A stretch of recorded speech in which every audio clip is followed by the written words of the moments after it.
성경은 이제 유다의 이야기에서 다시 요셉의 이야기를 이어가고 있습니다. 요셉은 자신이 잃어버린 것이 많았지만은 그것에만 집착하지 않았습니다.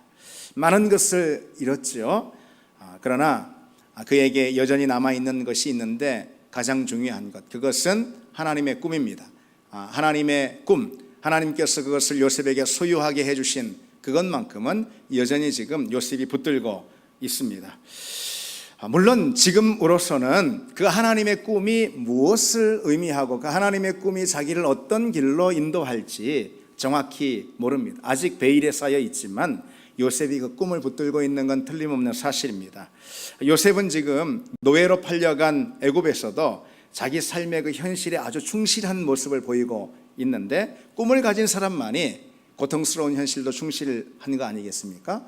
그걸 보면 요셉은 분명 하나님이 자기에게 소유하게 하신 그 꿈을 붙들고 있다 이거죠. 오늘 본문은 요셉이 이끌려 애굽에 내려가매 이렇게 시작을 하고 있죠. 애굽까지의 이 여정은 아주 기나긴 고통스러운 여정이었을 텐데 이 짧은 구절 한 구절에 그냥 담고 있습니다. 그러나 가나안의 이 도단에서 애굽의 수도인 테베까지 그 멀고 먼 여정은 아마도 이 요셉의 인생에서 가장 끔찍하고도 가장 어둡고도 가장 고통스러운 그런 시간이었을 겁니다. 몇 주가 아마도 걸렸을 그 길을 노예 상인들을 따라서 죽도록 걷고 또 걸으면서 그 사막도 포함되어 있는데 그 길을 정말 죽을 지경이 되도록 걷고 또 걸으면서 자기 몸이 힘든 것보다 요셉은 왜 이런 현실에 내가 처했을까 하는 그런 의문, 그것 때문에 묻고 또 물었을 겁니다. 그리고 마침내 도착한 이 애굽의 노예시장에서 짐승 같은 대우를 받으면서 또 몇 날 며칠을 이제 노예로 팔려가길 기다린단 말이죠. 그 가운데서도 역시 요셉은 내가 왜 이런 상황, 이 현실을 마주하게 되었을까 계속해서 물었을 것입니다. 과연 이게 꿈인가 생신가 하는 그런 질문에서부터 시작해가지고 하나님이 과연 살아계시는가, 그렇다면 그 하나님이 과연 나와 함께 하시는가, 뭐 이런 질문에 이르기까지 요셉은 그런 의문 섞인 질문을 던지면서 굉장히 혼란스럽고 또 괴로웠을 것입니다. 창세기를 읽는 우리 독자로서도 요 대목에 이르면은 우리가 느끼는 점은 아마도 뭐 이런 점일 수 있습니다. 이제 요셉의 인생은 끝났다. 그 다음에 대해서 우리가 다음 과정에 대해서 모른다고 한다면은 여기 이 대목만 보자면은 요셉은 이제 끝났다. 그러나 우리가 알듯이 요셉의 인생이 끝난 게 아니죠. 그의 반대로 이제부터 시작이죠. 그것도 그냥 인생이 아니라 진짜 인생이 이제부터 시작되지 않습니까? 여러분, 우리 중 누가 요셉이 그저 뭐 채세고 때때 옷을 입고 아빠한테 귀여움이나 받고 있던 그 시절의 모습을 기억하면서 그것의 인상을 받아서 요셉이라는 그 인물을 기억하는 사람이 누가 있습니까? 그런 사람 없습니다. 성경이 보여주고자 하는 그의 진짜 인생은 창세기 39장부터이고 지금부터 이제 요셉이 겪는 그 고난과 시련, 그리고 또 그것을 딛고 일어서게 하는 하나님의 역사, 그 과정을 보면서 우리는 요셉이라는 인물을 기억하는 거죠. 요셉으로 우리는 기억합니다.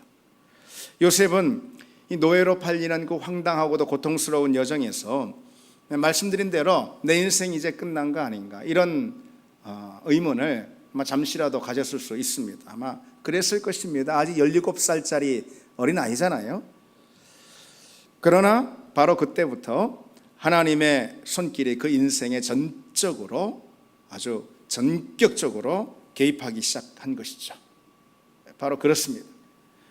우리도 그와 같은 상황을 만나면 내 인생 끝난 거 아닌가 이런 생각을 할 수 있지만은 그렇지 않다라는 거죠. 그런 생각하는 그때부터, 그렇게 생각할 수 있는 그런 상황, 그때부터 하나님이 개입하셔서 일하십니다. 그래서 하나님의 일, 하나님의 역사라는 것은 언제나 우리의 끝남을 출발의 지점으로 삼고 있다는 이 사실을 여러분 잊지 마시기 바랍니다.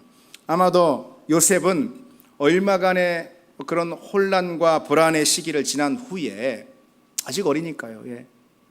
그럴 수 있죠. 그런 시기를 지난 후에 자기 인생의 주인이신 그 하나님, 자기에게 당신의 꿈을 소유하게 하신 그 하나님을 신뢰하는 그 믿음을 요셉은 분명 다시 회복을 했을 겁니다. 지금 인생이 보면은 완전히 나락으로 떨어졌지만은 이제 요셉이 마치 정신을 차리듯이 믿음을 차렸어요. 여러분, 이 표현을 좀 기억해 두십시오. 요셉이 정신을 차리듯이 그 믿음을 다시 차렸습니다. 믿음을 추스렸어요. 그리고 자기 앞에 있는 현실을 마주하기 시작했습니다. 그런 가운데 애굽의 유력한 사람들이 그 노예 경매시장에 와가지고 노예들을 둘러보기 시작하는 것이죠. 여러분, 그 장면을 한번 생각해 보십시오. 거기에 있는 노예들에 대해서 한번 상상해 보십시오. 마치 모든 걸 포기한 듯 절망이 가득한 그런 얼굴로 있거나 아니면은 두려움과 불안한 모습이 역력한 그런 노예들의 표정들 아니겠습니까? 혹은 이런 상황에 처하게 한 모든 것들에 대한 어떤 분노와 적의가 가득한 눈빛으로 노예들이 대부분 그런 표정 가운데 있었을 거예요. 그런 표정으로 이제 앞으로 자기들의 주인이 될 사람들과 처음 마주하게 되는 거죠. 그러나 요셉은 그런 다른 많은 그런 노예들과는 분명히 달랐습니다. 이 갑작스러운 상황에 더 이상 주눅들지 않고, 그리고 남들처럼 자기 연민에 빠져가지고 그냥 그렇게 깊은 절망 가운데 있지 않았다라는 거죠. 요셉은 아까 말씀드린 대로 믿음을 추스렸어요. 믿음을 차렸어요. 그리고 이 암담한 현실과 마주할 준비를 마쳤습니다. 그랬기 때문에 요셉의 눈빛은 분명 달랐을 거예요. 요셉의 눈빛은 살아있었어요. 그러한 요셉이 바로의 씨나 친위대장 보디발의 눈에 대번에 들어왔음은 어찌 보면 당연한 일입니다. 여러분이 친위대장이라는 것은 오늘날로 같으면 대통령 경호실장이에요. 근데 이때 당시에는 전제군주 국가시대였잖아요. 그러니까 오늘날보다도 훨씬 더 이 친위대장의 이 권력, 또 이 지위라는 것은 굉장히 막강했을 테죠. 그 보디발은 경호실이잖아요. 경호실. 바로를 지키는. 이 경호실에서 아주 잔뼈가 굵은 사람이에요. 따라서 상대를 한눈에 보는, 한눈에 알아보는 그런 직감으로 사는 그런 사람입니다. 적의를 품은 사람인지 아니면은 호의를 가진 사람인지 한순간에 구별해내는 능력이 그의 직무와 관련이 있는 그런 사람 아니겠어요? 그런 보디발의 눈에 요셉이 그냥 딱 한눈에 들어온 거죠. 보디발 입장에서는 그랬을 거예요. 지금까지 숱하게 그 노예 경매장을 찾았지만은 이런 절망적인 상황 가운데, 노예 입장에서 보면 절망적이잖아요. 이런 상황에서도 저렇게 총기를 띠고 있는 노예는 처음 봤다라는 것이죠. 아니, 저런 녀석이 사람 볼 줄 아는 보디발의 눈에 딱 대번에 걸린 것입니다. 그것이 바로 여러분, 요셉이 이 친위대장 보디발이라는 사람과 만나게 된 이유인 것이죠. 그리고 그것을 디딤돌로 훗날 바로 앞에 설 수 있게 된 이유이기도 합니다. 요셉은 그처럼 갑자기 닥친 황당하고도 절망적인 상황에서 점차 믿음을 차리고 이제 회복하기 시작합니다. 그것을 보면은 요셉은 이른바 그 회복 탄력성이라는 것을 가진 그런 사람 같아 보입니다. 여러분, 그 심리학에서 회복 탄력성이라는 그런 개념이 있는데요. 이건 뭐냐면 어려움과 시련에 잠시 넘어지더라도 이내 그것을 극복하고 일어나는 마음의 근력, 그런 걸 말합니다. 물체마다 왜 다 탄성이 다르듯이 사람마다도 인생의 바닥을 치고 올라오는 그런 회복 탄성이 다르다라는 것이죠. 요셉은 남다른 회복 탄력성으로 마음을 금세 추스리고 자기 앞에 있는 그 역경과 마주했습니다. 그것은 분명 어떤 이유 때문일까? 그중 아주 중요한 이유 하나를 찾아본다면은 요셉이 받은 사랑이 크게 작용했을 거다. 그래서 짐작해 볼 수가 있습니다. 요셉에게는 여러분 남다른, 남들에게 없는 미천이 있었습니다. 그게 뭐냐? 바로 아버지 야곱의 사랑입니다. 아주 절대적인 사랑. 야곱의 이 특별한 사랑, 아니 특별하기보다도 아주 유별난 사랑이 있죠. 그것이 현재 이 요셉의 마음 깊은 곳에 새겨져 있습니다. 분명 그 사랑이 요셉이 지금 이 현실을 극복하는 큰 자산이 되었음은 틀림없는 사실입니다. 여러분, 내가 받은 사랑 또는 그 사랑의 경험이라는 것은요, 내가 어려움을 당할 때 크게 작용하는 법입니다. 큰 힘이 됩니다. 인생이 곤두박질 칠 때 그럼에도 불구하고 내 인생을 포기하지 않도록 든든히 지지하고 붙들어주는 것, 그런 지지대가 된다는 거죠. 내가 받은 사랑이라는 것이. 그래서 그런 사랑받은 사람은 인생이 갑자기 노예처럼 바닥에 내동댕이 쳐질 때 그로 인해서 완전히 비관하진 않습니다. 완전히 절망하고 포기해버리지 않는다는 거죠. 그런 사람은 아무리 힘든 현실, 극한의 상황을 만나도 쉽게 단념하지 않습니다. 왜냐하면 사랑받은 사람이기 때문에, 그 경험이 워낙 중심에 있기 때문에 내가 누군데, 내가 얼마나 소중한 사람인데, 내가 얼마나 존귀한 사람인데, 그런 이제 중심에 딱 담겨져 있는 마음이 그 인생을 지탱하고 있기 때문입니다.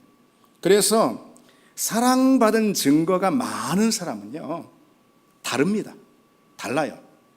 무엇보다 스스로를 아끼고 아주 존중합니다. 어떤 상황에서도 스스로를, 남들이 뭐라 해도 스스로를 아끼고 굉장히 존중합니다. 그리고 자기 인생을 함부로 대하지 않습니다. 쉽게 포기하지 않습니다. 힘든 상황에서도 자기 현실에 대해서 아주 긍정하는 그런 태도가 있습니다. 그래서 사랑을 많이 받은 사람일수록요, 상황과 형편, 현실에 관계없이 그 현실을 긍정하는 그런 태도를 보이게 되어 있습니다. 요셉이 그랬어요. 요셉은 내가 비록 여기서 종살이를 하고 있지만 나는 사랑받는 사람이다. 나는 존귀한 자야. 이런 태도가 있었다라는 거죠. 그런 자기 인식이에요. 여러분, 아버지로부터 받은 사랑이 그와 같은 역할을 했다면 하나님께로부터 받은 사랑이라면 여러분 어떻겠습니까? 얼마나 더 하겠습니까? 그렇죠? 그래서 정말 중요한 것은 우리가 어떤 상황에 처하든 하나님의 사랑을 가장 먼저 떠올리고 기억하고 그 하나님의 사랑이 내 인생을 딱 붙드는 견고한 지지대가 되는 것. 이게 참 중요합니다. 이게 중요합니다. 우리가 혹 종의 나락으로 떨어지는 그런 인생의 환경을 만날 때 우리는 하나님의 사랑을 기억해야 합니다. 내가 이것을 뭐 어떻게 극복할까? 이거보다도 먼저 하나님의 사랑을 기억해야 한다는 거죠. 내 인생이 얼마나 귀한지, 십자가의 값만큼 귀하다, 그걸 잊지 말아야 하는 것이죠. 누가 뭐래도 나는 하나님의 보배롭고 존귀한 자녀이고 그 사실은 십자가의 값이 증명해주고 있다는 이 사실을 여러분 잊지 말길 바랍니다. 특별히 교회는요, 그 사실을 서로가 서로에게 확인시켜주는 그런 공동체입니다. 자기 자신에게 실망하는 사람들이 요즘 얼마나 많습니까? 뭐 누구 남들이 아니고 우리 스스로도 그런 때가 많습니다. 스스로를 원망하는 사람, 그리고 뭐 작은 실패에도, 작은 실수에도 스스로를 아주 그냥 못나게 여기는 그런 우리 모습들을 볼 수가 있습니다. 그런 사람들이 많이 있어요. 그런 사람들이 교회에 와서 자신의 소중함을 깨닫고 자신의 매력을 발견하고, 아, 나 정말 괜찮은 사람이야, 이런다면은 그 교회는 좋은 교회라는 것입니다. 아니, 좋은 교회가 아니고 교회는 그렇게 돼야 합니다. 교회는 그것을 깨닫게 해주고 느끼게 해주는 성도들이 많은 그런 공동체가 되어야 합니다. 그래서 여러분 한번 생각해 보십시오.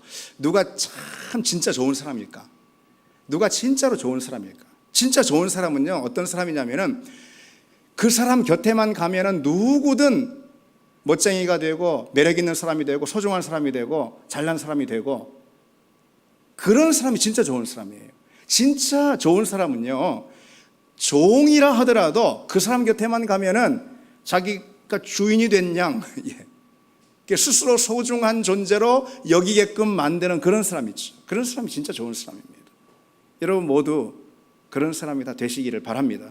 그래서 여러분이 있는 곳에, 가는 곳마다 주변 사람들이 다 행복을 찾고 무엇보다도 내가 얼마나 소중한 존재인가를 깨닫게 하는, 전에는 내가 잊고 있었던 그 사실을 알게 만드는 그런 사람들 되시길 바랍니다. 여러분, 그러려면 어떻게 해야 되겠습니까? 우리가 여러분들 머릿속에 떠올리는 것처럼 상대를 인정해주고 칭찬해주고 격려해주는 것 물론 맞습니다. 그러나 그보다도 더 중요한 게 있어요. 그거보다는 그 사람을 향한 하나님의 사랑, 십자가의 그 은혜를 깨닫고 느끼게 해주는 것, 이게 더 중요합니다. 그게 최고입니다.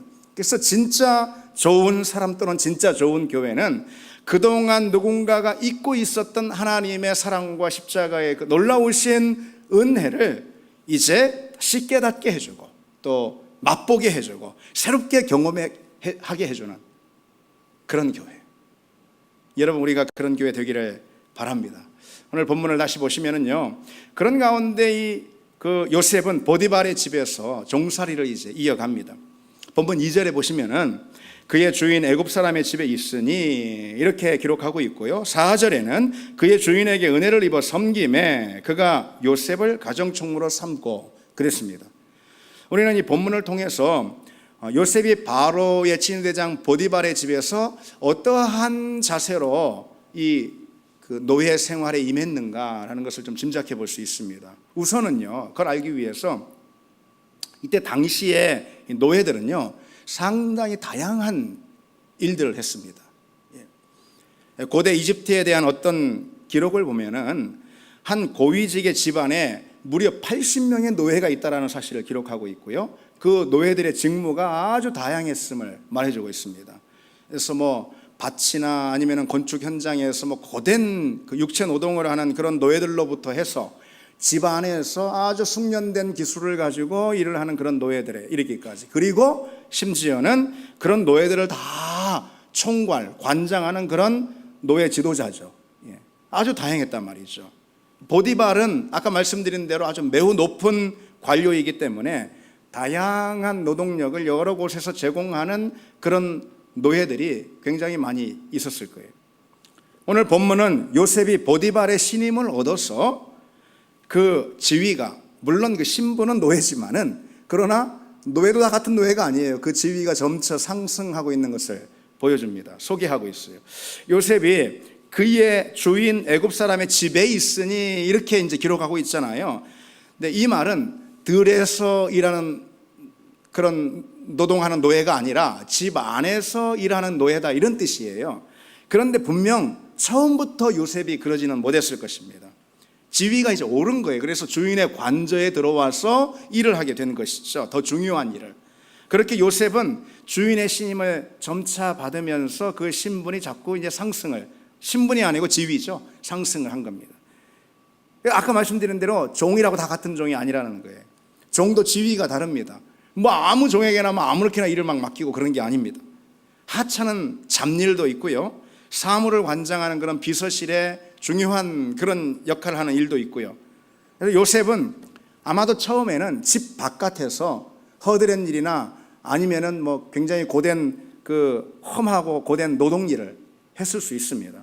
그러다 지위가 올라서 주인의 관저에 머물면서 하는 일을 하게 됐습니다. 그래서 본문은 그 주인 애굽 사람의 집에 있으니 이렇게 기록하고 있는 거죠. 그리고 조금 더 시간이 지난 다음에는 요셉의 지위가 더 상승하는 걸 볼 수 있어요. 그것을 본문은 뭐라고 표현하냐면은 요셉이 그 주인에게 은혜를 입어 섬김에, 이렇게 표현하고 있어요. 구약 성경에서 여러분, 섬기다라는 말은 보통 두 가지 단어로 표현되는 걸 볼 수 있습니다. 하나는 아바드라는 그런 단어인데 잊어버리십시오, 이런 건. 이 단어는 아주 험하고 천한 일을 말하는 거예요. 그리고 한편 쉐레트라는 그런 단어가 있는데 이것은 개인적인 섬김을 뜻합니다. 섬기다는 단어도 이렇게 달라요. 예를 들어서 여러분 아시듯이 여호수아는 모세를 섬기는 시종이었잖아요. 그리고 엘리사는 엘리야를 섬기는 시종이었단 말이죠. 그런데 오늘 이제 이 요셉도 역시 보디발을 섬기다 할 때 이 같은 단어입니다. 그것이 주인에게 은혜를 입어 섬기니, 이 요셉이 마치 주인 보디발의 사무와 아주 밀접한 관계가 되어서 주인을 이 가까이에서 섬겼다, 이런 뜻이죠. 아무에게나 그런 일을 맡기는 건 아니죠. 그리고는요, 거기서 그치는 것이 아니라 이제 가정 총무까지 되잖아요. 그러니까 이런 단계를 거친 거죠. 요셉이 들에서 험하고 거친 노동일을 하다가 집안일을 하게 되고, 그 다음에 개인 보좌관이 되어가지고 주인을 섬겼습니다. 그런 후에는 관저의 일 전체를 총괄하는 그런 가정 총무, 다른 말로 그 수석 관리자가 됐습니다. 고대 이집트의 귀족 사회에는 그런 종류의 노예들이 많이 있었다고 합니다. 근데 특별히 여기서 좀 이례적인 것은 이 보디발이요, 가정의 모든 일을 요셉에게 아주 그냥 전적으로 다 맡겨버리고 위탁해 버린 거죠. 오늘 본문에 보면은 음식 외에는 간섭하지 않았다 그랬는데, 이 말은 뭐냐면 뭐 단순히 음식을 먹는 일을 가리키는 것보다도 아주 사적인 일에 대한 관용적인 표현이에요, 이것이. 그러니까 자기의 사적인 일 외에는 몽땅 싹 다 맡겼다, 이런 것입니다. 관저의 일은 난 몰라, 요셉이 알아서 다 해, 이런 거죠. 전폭적인 신뢰를 말해주는 거잖아요. 이것은 아주 이례적인 거예요. 요셉은 노예입니다. 어쨌거나 노예예요. 어쨌거나 노예. 노예를 전적으로 그처럼 신뢰하고 그에게 모든 소유, 사무, 토지 대장 다 맡겨버린 것입니다. 이거 다 위임하는 건 이례적인 일입니다. 그래서일까? 이것이 얼마나 이례적인 일이냐면은, 그래서일까 성경은 두 차례나 연거푸서 보디발이 요셉의 손에 분명 자기의 소유와 자기의 모든 일을 맡겼다라고 강조하고 있는 걸 볼 수 있습니다. 믿기 어려운 일처럼 보이지만은 보디발이 실제로 그렇게 한 거 맞아, 이렇게 말하는 것처럼 들린단 말이죠. 그것은 요셉이 그만큼 성실했고 정직했기 때문이죠. 요셉은 늘 최선을 다하는 모습을 보였습니다. 주인이 직접 돌아보지 않아도 매사에 다 성실하게 다 잘했고, 매듭을 다 잘 졌고, 그리고 심지어는 주인이 자기 손으로 하는 것보다 요셉이 훨씬 더 잘한단 말이죠. 그럼 뭐 안 맡기는 게 이상하죠. 그럼 여러분, 이런 질문을 던질 수 있죠. 요셉은 어떻게 해서 그렇게 잘하게 되었을까? 그리고 어떻게 해서 그렇게 지위가 상승하게 되었을까? 우리는 이런 식으로 충분히 추론해 볼 수가 있습니다. 당연히 요셉은 처음부터는 그러지 못했을 거예요. 이제 17살짜리 어린아이, 그 낯선 이국 땅에 딱 잡혀갔잖아요. 요셉은 이집트어도 모릅니다. 그럴 뿐더러 이집트의 문화나 양식에 대해서도 뭐 전혀, 삶의 양식에 대해서 전혀 문외한 낯섭니다.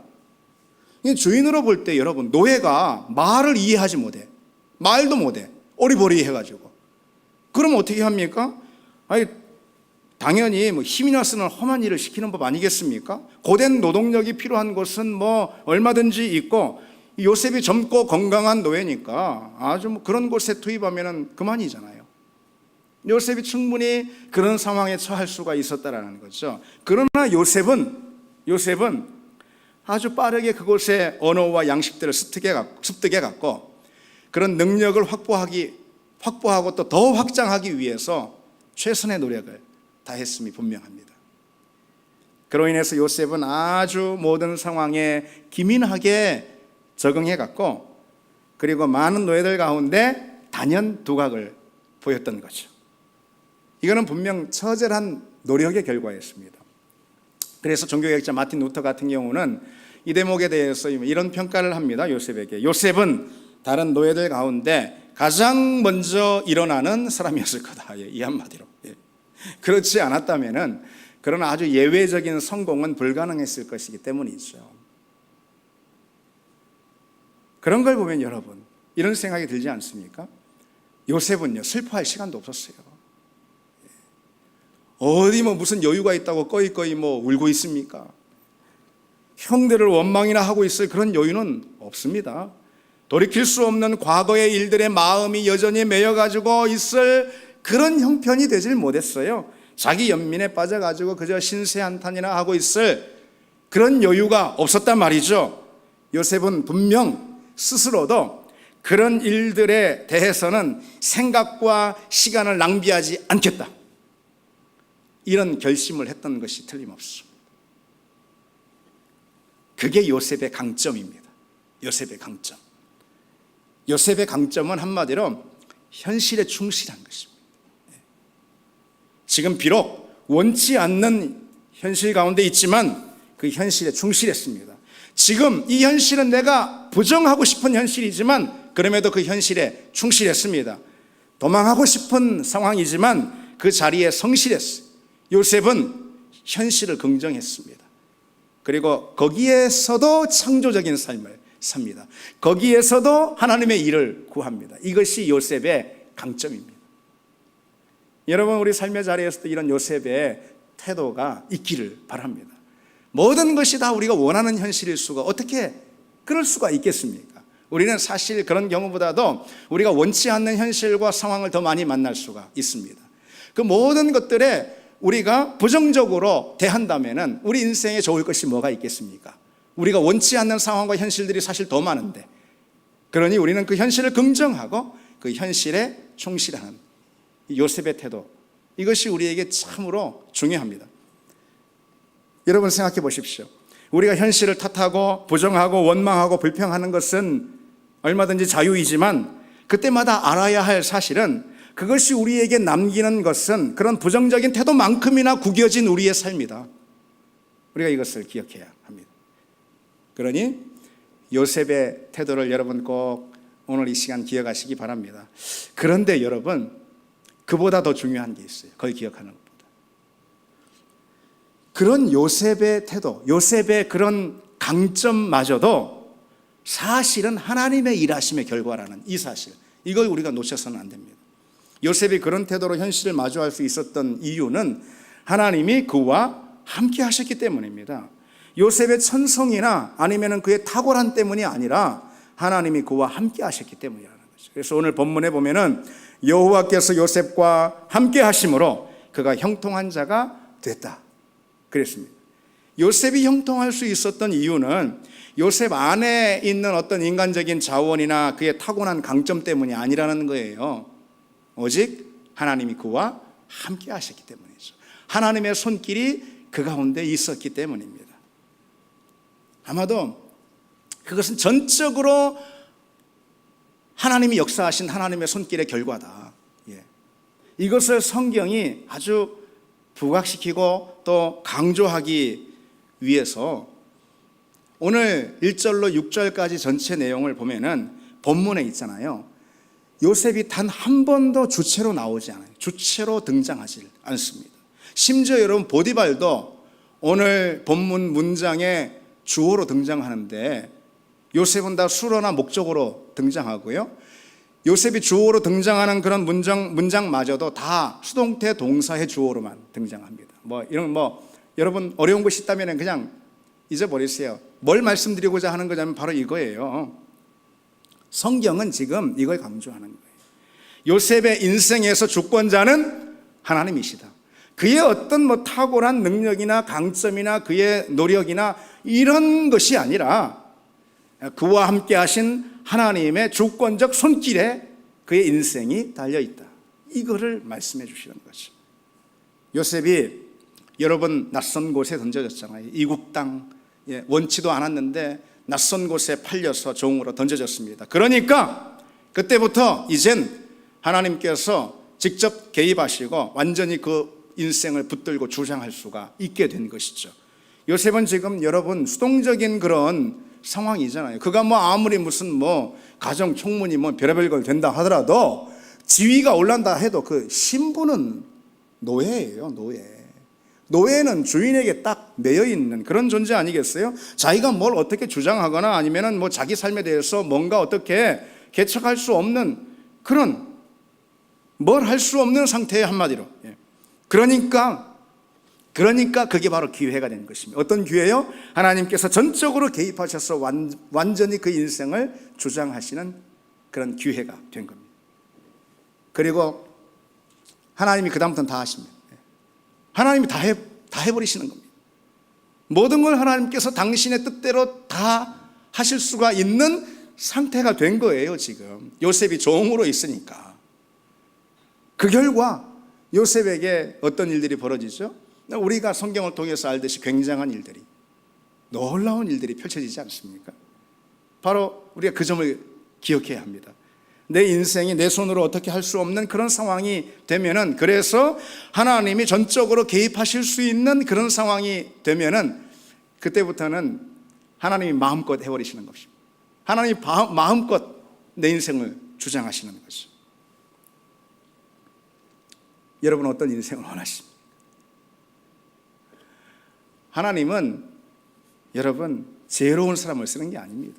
우리가 지혜로워봤자 얼마나 지혜롭겠습니까?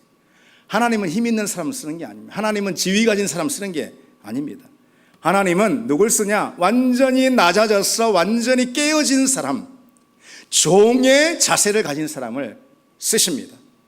그래서 하나님께 완전히 낮아져서 겸손히 부복하고 하나님께만 순종할 수 있는 그런 사람을 하나님 쓰십니다. 그런 사람이 하나님 쓰시기에 편하거든요. 완고해가지고 자기 고집 내려놓지 않고 거칠고 자기 중심적인 그런 사람 어떻게 쓰십니까? 그래서 하나님께서 요셉이 애굽의 종이 되게 그렇게 허용하신 거죠. 그 이유가 거기 있습니다. 요셉이 실제로 종이 되어서 종의 자세를 배움으로 이제는 종의 자세로 하나님의 말씀에 순복할 수 있게끔 요셉을 그렇게 다루시는 거죠. 그리고 중요한 건 이겁니다, 여러분.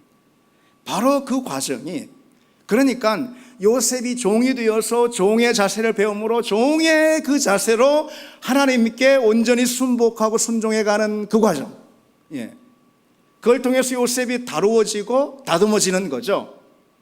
근데 뭐가 중요하냐?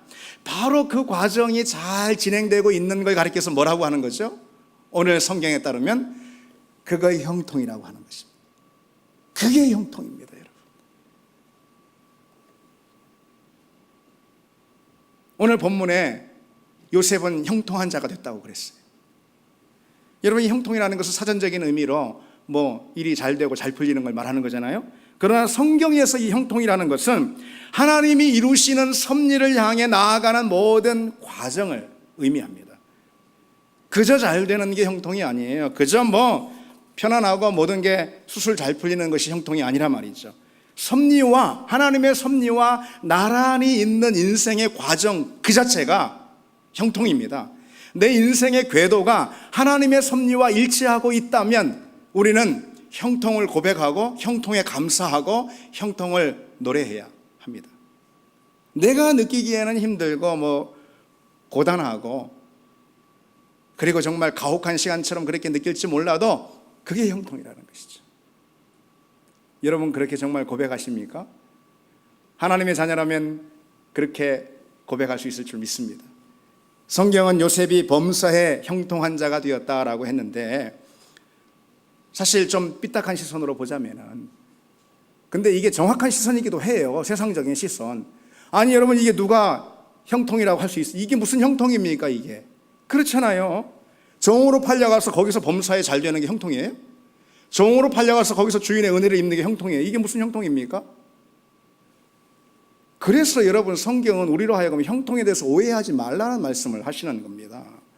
보디발의 집에서 보디발의 노예로 있는 상황 그 자체, 그래서 그것을 통해 종의 자세를 배우고 주님께 순복해 가는 요셉으로 빚어져 가는 그 자체, 그게 요셉에게는 형통이란 말이죠. 왜일까요?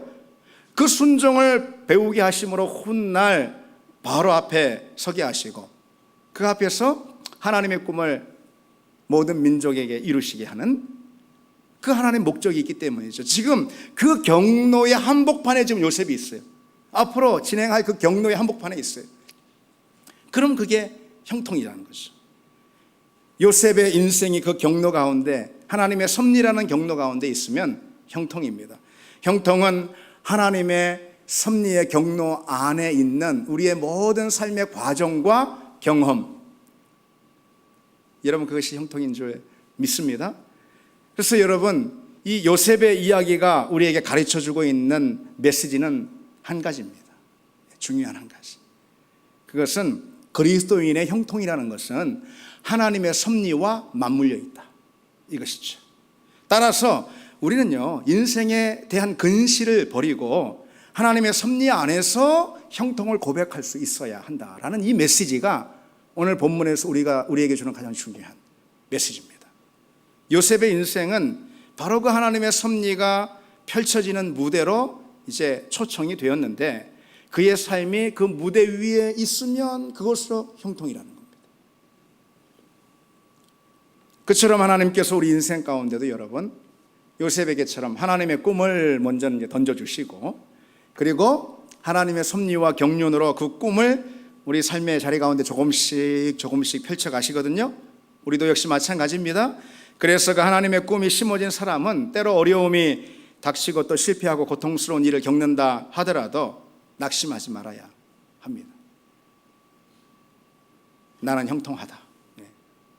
나는 형통한 자다. 고백해야 합니다. 모든 과정이 하나님의 섭리 안에, 그 경로 안에 있잖아요. 여러분 그렇죠? 그러면 형통한 줄 믿습니다.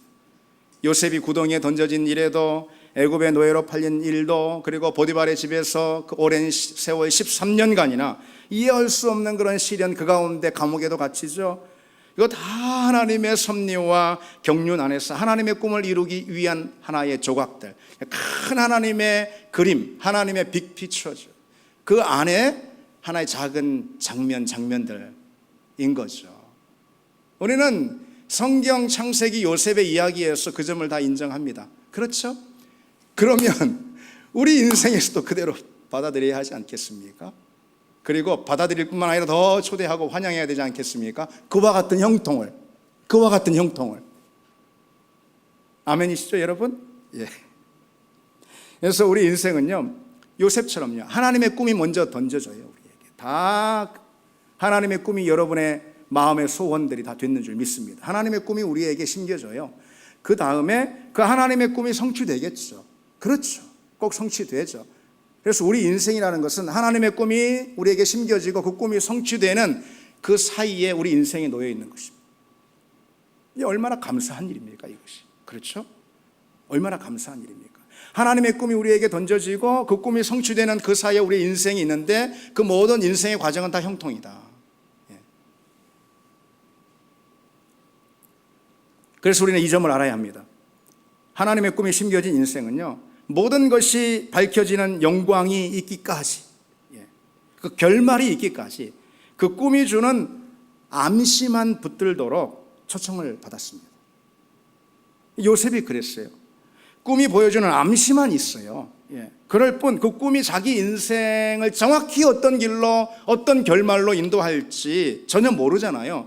결국은 세월이 흘러서 그가 애굽의 총리가 되어서 온 민족을 기근에서 건져낸 그 다음에 그때야 깨닫게 되잖아요. 그전에는 알지 못합니다. 자기에게 주신, 그 오래전 주신 꿈의 의미가 뭔지, 그 꿈은 나를 어떤 경로로 인도할지 전혀 모른단 말이죠.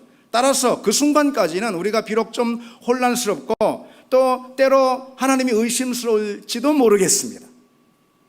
그러나 하나님의 꿈이 임한 우리는 결코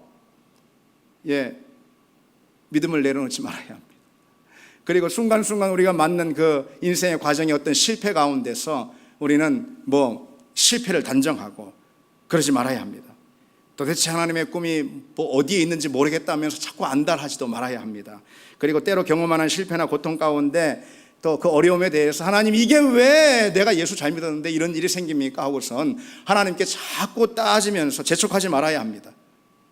여러분, 우리는 때로 나를 하나님의 꿈의 자리로 믿음의 자리로 불러주셨으면 이런 실패와 고난에 대해서 하나님 뭔가 해명이라도 해주셔야 되지 않겠습니까? 이해할 수 없는 이런 실패, 이런 어려움에 대해서 해명이라도 좀 해주십시오. 그래 항변하죠. 하나님 답하시지 않으시면은 하나님 이런 식이 어딨냐고 하고. 그러나 그것은 우리의 심각한 영적 근실을 보여줄 뿐입니다. 그런 태도는 하나님의 깊은 섭리를 보지 못하게 합니다. 이사야 55장에 우리가 잘 알듯이 이는 하늘의 땅보다 높음같이 내 길은 너희 길보다 높으며 내 생각은 너희 생각보다 높으니라 말씀합니다. 여러분, 요셉의 세월이 흘러서 나중에 하나님의 계획의 그 하나님의 꿈의 그 전말을 다 보게 되잖아요. 그때 요셉이 어땠을까? 여러분 한번 상상해 보십시오. 얼마나 놀랐을까? 얼마나 놀란 정도, 소름이 돋을 정도로 얼마나 놀랐을까요? 그래서 그랬구나. 그때 그래서 그랬구나. 그랬지 않았겠습니까? 요셉은 마침내 하나님의 구원의 경륜을 깨닫죠. 그리고 그동안 어쩌면 의미 없어 보이는 그런 고난처럼 여겨졌던 그 인생의 모든 순간들이 마치 퍼즐의 조각처럼 다 이렇게 맞춰진 그 하나님의 섭리를 깨닫습니다. 여러분, 우리에게 찾아온 하나님의 꿈이라는 것은, 하나님의 소원, 하나님의 목적, 이것은 우리 인생의 자리에서 실제로는 우리가 고난과 실패의 형태로 경험할 수도 있습니다. 그 순간 우리는 하나님께 해명을 요구하는 때가 있어요. 왜 이런 일이 있냐고 해명을 해보시라고 한번. 그런데 우리는 그 순간 어느 신학자의 말처럼 부정하기에는 너무나 많이, 확신하기에는 너무나 부족하게 우리 인생에 펼쳐지는 그 하나님의 섭리를 깨닫는 그 수준에 우리는 늘 머물게 된다. 하나님이 그것만 허용하시는 거예요. 부정하기에는 너무나 많이, 아예 하나님의 인도하심은 없어 나한테. 부정해 보려는 건 그게 아니거든. 그런 인도하심에 대한 증거가 너무 많거든. 그리고 또 한편 분명 하나님의 인도하심이 확실해라고 확신하기에는 너무 부족해. 내게 의심을 주는 증거들이 또 많단 말이죠. 그런 수준으로 하나님께서 우리에게 해명하신단 말입니다, 여러분. 왜 그렇게 하냐? 그런 해명을 요구하지 말고 하나님은 우리의 믿음의 반응을 기뻐하시기 때문입니다. 우리는 자꾸 하나님께 내가 처한 현실에 대해서 설명을 부탁하는데, 하나님은 그저 우리가 그분을 신뢰하고 믿고 순종하고 그 순간 그 자리에서 하나님을 쫓기를 원하십니다. 그게 믿음이거든요. 나를 왜 여기 두시는가? 내게 왜 이런 형편을 허락하시는가? 그래서 가정 안에서의 어려움도 있고요, 직장에서의 어려움도, 매사 힘든 그런 관계를 만나기도 하고 여러 뜻밖의 문제에 직면하게 하는 것, 우리가 다 모릅니다. 알 필요도 없습니다. 내가 잘 믿는데, 내가 정말로 믿음 생활 잘하는데, 내가 기도 열심히 하는데, 그러면서 그런 해명 우리가 요구할 때 있는데 그건 몰라도 됩니다. 나중에 다 드러납니다. 지금 바로 즉답을 요구하는 것은 믿음이 아닙니다. 그저 그렇게 인도하시는 하나님을 신뢰하고, 하나님 그분만큼은 우리가 신뢰할 수 있으니까, 그분과 나와의 관계는 여전하니까 그 하나님을 신뢰하면은 우리 삶의 모든 형편들을 뭘로 우리는 고백할 수 있습니까? 형통으로 고백할 수가 있어요. 우리가 믿음의 자리에서 일탈하지 않는 이상 그거는 형통이 아니에요. 그건 저주입니다. 그건 심판이에요. 믿음의 자리에 있는 한 그 모든 삶의 과정과 경험이 형통입니다. 여러분, 요셉을 보십시오. 중요한 건 이겁니다. 비록 요셉의 상황, 지금 상황이 채색옷 아이에서 애굽의 노예로 급변했지만, 그럴지라도 하나님과 그의 관계는 여전하죠. 그렇죠. 그가 깊은 나락에 떨어졌음에도 불구하고 그를 붙드시는 하나님의 손길은 견고합니다. 달라진 건 상황과 현실일 뿐 하나님과의 관계는 똑같다, 이 말이죠.